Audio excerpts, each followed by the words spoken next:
जिंदाबाद, भारतीय जनता पार्टी जिंदाबाद, विनोद यादव जिंदाबाद, विनोद यादव जिंदाबाद, भारत मां के मंदिर का अभिनंदन, भारत मां के मंदिर का, गोठा गांव के मंदिर का, भारत मां के मंदिर का, गांव के मंदिर का, मुरादपुर के मंदिर का, भारत मां के मंदिर का, भारत मां के मंदिर का, गोठा गांव के मंदिर का, भारत मां के मंदिर का, भारत मां के मंदिर का, विनोद यादव जिंदाबाद की तरफ से खुद हमारे नेता भाई विनोद यादव जी ने अपने कार्यकर्ता का सम्मान बढ़ाया। इसी क्रम जी स्वागत करते हुए हमारे अभिभावक श्रीमान मखणू यादव जी से मैं चाहूंगा कि आप विनोद यादव जी को अपना आशीर्वाद दें। इसी क्रम में श्रीमान विनय जायसवाल जी चेयरमैन पोहरी घाट, मैं आपसे भी चाहूंगा कि माला पहना करके स्वागत करें। श्रीमान अवधेश राय जी पूर्व मंडल अध्यक्ष पोहरी घाट,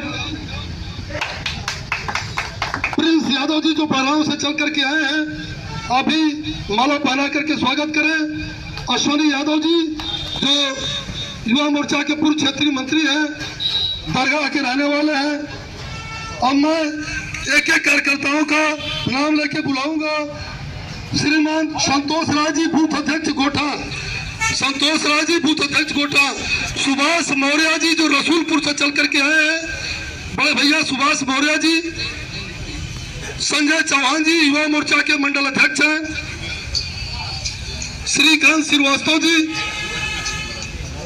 श्रृंगेश साहनी जी पूर्व प्रधान नौली, श्रृंगेश साहनी जी पूर्व प्रधान नौली, सुगिंदर राय जी फरसरा, राकेश गुप्ता जी दोहरी घाट,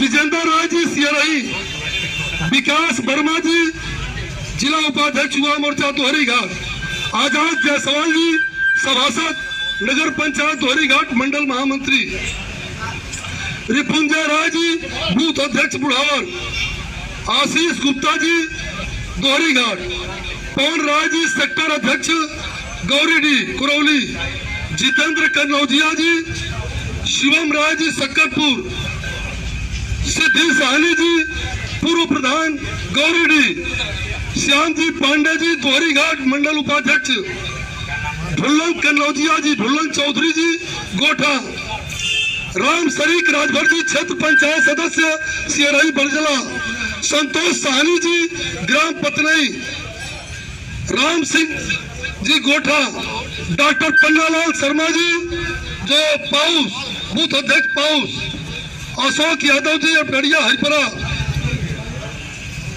कन्हैया लाल जी शाहपुर, मनोज मौर्य जी धनौली रामपुर,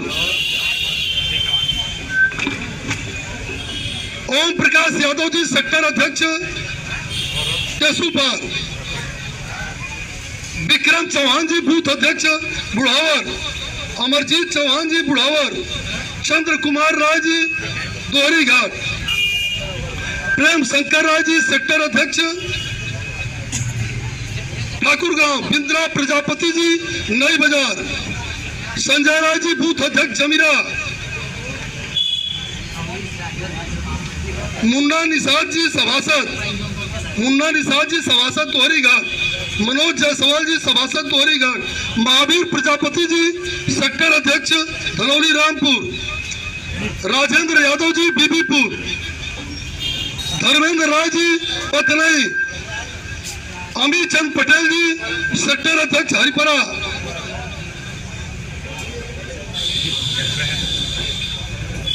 आदरणीय मौर्य जी जो टेसू पार से चल करके आए हैं, राम जन्म मौर्य जी, पप्पू यादव जी धनौली रामपुर। जो भी साथी इनका इस सूची में नाम नहीं आ पाया है, बाद में आए हैं, वो लोग भी आकर के माल्यार्पण कर सकते हैं। अपने ही बीच के अपने ही माटी के लाल श्री विनोद यादव जी को वर्तमान सरकार ने पिछड़ा आयोग का जो सदस्य नामित किया है, हम सबको आपने गौरवान्वित किया, इसके लिए आपको बहुत बहुत बधाई, बहुत बहुत धन्यवाद। अब अन्य लोगों को भी श्री विनोद यादव जी, उनकी मेहनत जो है आज सबके सामने रंग लाई है। विनोद जी पहली बार जब आए तो एक अनजाने व्यक्ति थे, लेकिन उनको संगठन में इतना बड़ा काम दे दिया गया, प्रदेश में महामंत्री बना करके पूरे उत्तर प्रदेश का इनसे दौरा कराया गया। हम जब भी इनसे कोई फोन पर बात करते थे तो कहते थे कि मैं झांसी में हूँ, पिछड़ा वर्ग की मीटिंग कर रहा हूँ। कभी मऊ बताते थे, कभी कहते थे कि हम सीतापुर में हैं। माता की बंधु, बड़े ही सौभाग्य की बात है कि आज हम लोगों के बीच हमारे गार्जियन स्वरूप हमारे बड़े भाई आदरणीय विनोद यादव जी को सरकार ने पिछड़ा वर्ग आयोग का सदस्य नामित किया है। हम लोग आज बहुत ही हर्ष के साथ आपका ये जगह पे, इस धरती पे बारंबार स्वागत करते हैं, अभिनंदन करते हैं। भारत माता की जय, भारत माता की जय, भारत माता की जय। आज स्वागत कार्यक्रम की अध्यक्षता कर रहे दौरी घाट मंडल के यशस्वी अध्यक्ष मित्र पप्पू गुप्ता जी, दौरी घाट नगर पालिका के चेयरमैन मित्र विनय जायसवाल जी, संचालन कर रहे जिले के उपाध्यक्ष श्रीमान संतोष राय जी, पूर्व चेयरमैन हम सबके अभिभावक गुलाब चंद जी, मेरे पर्सनल अभिभावक बड़े भाई यही विद्यालय चलाते हैं, सब आप सब परिचित हैं, श्रीमान मखड़ू यादव जी, मेरे साथ आजमगढ़ से चल के आए जिला पंचायत सदस्य श्रीमान प्रिंस यादव जी, लंबे समय तक अपने छात्र जीवन से एबीवीपी के संगठन मंत्री के रूप में कार्य करने वाले प्रिय अश्विनी यादव जी, रामबच्चन यादव जी और सामने सभी कार्यकर्ता भाइयों बहनों, स्वागत कार्यक्रम है और आप सब बड़े नजदीक से मुझे देखे हुए हैं। आप सबके साथ ही मैं मधुबन विधानसभा में काम किया। आप सबके प्यार और आप सबके परिश्रम की वजह से मैंने पूरे मऊ जिले में या विशेष तौर से मधुबन विधानसभा के गांव-गांव, घर-घर तक मैंने पैदल यात्राएं की, घर-घर गया था। इसलिए आप सब हमसे परिचित हैं। वक्ताओं ने अपने शब्दों में कुछ ज्यादा ही कहा है, लेकिन कोशिश करता हूं कार्यकर्ता के नाते कार्यकर्ताओं का सम्मान हो, चाहे वह हमारे दल के कार्यकर्ता हो, चाहे कुछ व्यक्तिगत लोग भी मेरे साथ जुड़े हैं, वो भी कार्यकर्ता के नाते, भाई के नाते, प्यार के नाते हमारे साथ रहते हैं। उनके लिए भी जो कुछ भी बन सकता है, मेरे से जो कुछ होने लायक रहा है, मैंने अपनी कोशिश जरूर की है और बराबर मैंने कहा है कि सबके सभी कार्य संभव नहीं होते, लेकिन सभी कार्यों का प्रयास करना मेरा दायित्व है और वह मैं करते रहूंगा। यह सब आप सबको विश्वास भी होगा, मैं विश्वास दिलाता नहीं हूँ, आप सबको भरोसा है कि जो मेरा प्रयास है वह रहेगा, लगातार रहेगा। जहां तक भाजपा की बात है, कार्यकर्ता साथियों, आप सभी भाजपा को जानते हैं। जब आजादी के बाद राजनीतिक दल भारतवर्ष में आए तो ज्यादातर राजनीतिक दल पाश्चात्य संस्कृति से आए थे, उनकी विचारधाराएं पश्चिम से आई थी। भारतवर्ष की एक भी सोशलिज्म भी पश्चिम की विचारधारा है, भारत की ओरिजिनल विचारधारा नहीं थी।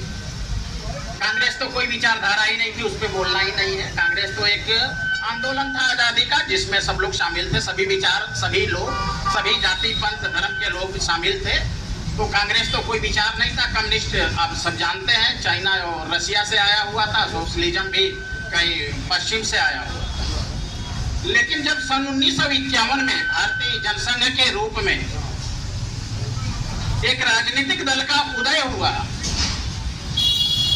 उस समय जो शासन सत्ता में थे दल या उनके कार्यकर्ता हम लोगों का उपहास करते थे, हमारे उस समय के नेताओं का उपहास करते थे। ना इनकी कोई विचारधारा है, ना इनका कोई स्वरूप है, ना इनका कोई पद्धति है, ना कोई योजना है, सिर्फ हिंदू के नाम पे ये राजनीति करेंगे। और मुझे कहते हुए गर्व होता रहा है हमेशा, क्योंकि मैं उस संस्थान से भी जुड़ा हुआ हूँ। पंडित दीनदयाल उपाध्याय जी ने जब एकात्म मानववाद दर्शन लेकर के राजनीति में आए, वह दर्शन जो हमारा पुरातन सनातन भारतीय परंपराओं पर आधारित दर्शन था, वह भारतीय जनसंघ का दर्शन बना, वह हमारी विचारधारा बनी। और तब से लेकर के आज तक हमने कभी भी अपनी विचारधारा के साथ समझौता नहीं किया। भारतीय जनता पार्टी एकमात्र अकेला दल है जिसने विचार के साथ कभी भी समझौता नहीं किया। राजनीतिक दलों के साथ हमने समझौते किए, लेकिन अपने विचार के साथ हमने कभी, इतना ही नहीं, जब इमरजेंसी के बाद जनसंघ ने अपने आप को देश हित में जनता पार्टी में विलय किया था, तब भी हमने विचार के साथ समझौता नहीं किया था। और यही कह करके हमें उस जनता दल से बाहर किया गया कि इनकी दोहरी नागरिकता है, ये संघ में भी जाते हैं और ये जनता दल में भी आते हैं, यह नहीं चलेगा। लेकिन हमारे तत्कालीन नेताओं ने अपने उस विचार को छोड़ना गवारा नहीं समझा, जनता दल की सरकार से बाहर आकर के अपना संघर्ष का रास्ता चुना था। और भारतीय जनता पार्टी का प्रत्येक कार्यकर्ता उस संघर्ष को जानता है, समझता है। अगर नहीं देखा है तो पढ़ा है, लिखा है कि किस प्रकार का जनसंघ काल से लेकर के भारतीय जनता पार्टी का संघर्ष काल रहा है। और जब पाने खोने की बात आती है, मैं बार बार कहता हूं, भारतीय जनता पार्टी का कार्यकर्ता पाने खोने के लिए कार्य नहीं करता है। भारतीय जनता पार्टी का कार्यकर्ता इस देश हित में, जनहित में, लोकहित में जो भी कर सकने की उसकी सामर्थ्य है, उसकी क्षमता है, उसको लेकर के समाज में संघर्ष करने का कार्य करता है। पाने खोने के लिए कार्य कभी नहीं करता। हमारा एकमात्र उद्देश्य है, तेरा वैभव अमर रहे मां, हम दिन चार रहे न रहे, हम दिन चार रहे न रहे। इस उद्देश्य को लेकर के भारतीय जनता पार्टी का कार्यकर्ता कार्य करता है। और जिस प्रकार की मेहनत हमने इस विधानसभा में की थी, आप सबने देखा था। लेकिन पार्टी का निर्णय सर झुका करके अगर अकेला किसी ने बिना विरोध के अगर स्वीकार किया होगा तो दोनों बार, चाहे 17 में रहा हो चाहे 22 में रहा हो, विनोद यादव ने किया है। और यह मैं अपने सभी कार्यकर्ताओं से इसकी अपेक्षा करता हूं। आपका मांगने का हक है, अधिकार है आपको अपने मांगने का, अपना हक मांगने का, चाहे किसी भी विषय का हो। भारतीय जनता पार्टी में रह करके दायित्व को या किसी भी प्रकार की अपेक्षा करना बुरा नहीं है, लेकिन निर्णय होने के बाद निर्णय के साथ सर झुका करके रहना, यह एक भारतीय जनता पार्टी के कार्यकर्ता का दायित्व है। यह एक उसका व्यवहार होना चाहिए। यह हमने अपने बड़ों से सीखा है और आपके समक्ष अपना व्यवहार प्रस्तुत किया है। इसलिए आपसे कह सकने में मैं शायद इतने क्या नाम है मजबूती के साथ रख सकता हूं कि मांगने का तो आपका हक है, लेकिन निर्णय के बाद निर्णय के साथ सर झुका करके भाजपा का कार्य करते रहना, यह भारतीय जनता पार्टी के कार्यकर्ता का चरित्र होना चाहिए, व्यवहार में दिखना चाहिए। और भारतीय जनता पार्टी प्रत्येक कार्यकर्ता पे नजर रखती है। ऐसा नहीं है कि आप मंडल में काम कर रहे हैं, बूथ पे काम कर रहे हैं, हमारी आंखों से ओझल है। भारतीय जनता पार्टी के कार्यकर्ता आपके क्रमवार जो नेता है आप पे नजर रखते हैं, किस प्रकार का कार्य आप कर रहे हैं, किस प्रकार का आचार व्यवहार आपका है, किस प्रकार का समाज में आपका व्यवहार है, किस प्रकार से आप अपने कार्य को, राजनीतिक कार्य को संपादित करते हैं। यह सब हमारे राजनीतिक नेतृत्व के नजर में रहता है और कार्यकर्ता दिन ब दिन इसी क्रमवार नजर की वजह से ही आगे उत्तरोत्तर बढ़ता चला जाता है। छोटा सा दायित्व है, सेवा का अवसर है। आप सबको पहले भी मुझे नहीं लगता कि बहुत किसी को शिकायत रही हो, मेरे पास कोई आया हो। जो भी जितना भी रहा हो मेरे स्तर पे जो हो सकने लायक रहा होगा, मैंने पूरे प्रयास किए होंगे, आगे भी करूँगा। आप सबको भरोसा है। और बहुत ज़्यादा ना करते हुए, आप लोग बहुत देर से बैठे हुए हैं, आप सबका एक बार मैं हार्दिक अपनी तरफ से स्वागत, अभिनंदन और आभार धन्यवाद व्यक्त करते हुए आप सबके प्रति अपना आभार व्यक्त करते हुए विराम देता हूं। बहुत बहुत धन्यवाद। बहुत बहुत